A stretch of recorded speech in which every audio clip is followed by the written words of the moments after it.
We're going through some times right now where if you didn't know God, if you don't know who God is, and you didn't know him, you better get to know him. You better get to know God.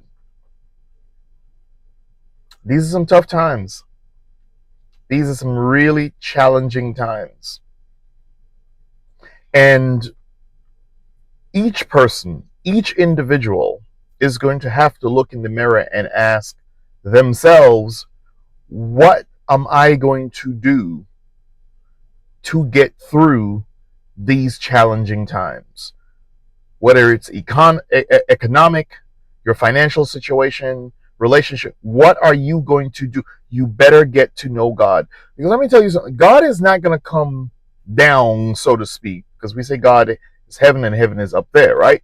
So God is not going to just show up and solve problems. That's not necessarily how God works, right?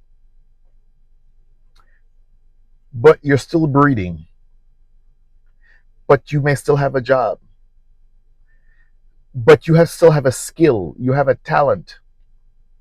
And a lot of times when we're praying, we're saying, God, come and do this, come and God has already given us what we need to be able to elevate ourselves above the circumstances that we're currently in. A lot of times God has already armed us. We already have the weapons that we need, which is our talent, which is our grace, which is the fact that we're living and we're breathing. Some folks got degrees upon degrees. Some people you got a talent, you got a skill, something that you could put to work. That's what I'm calling the weapon.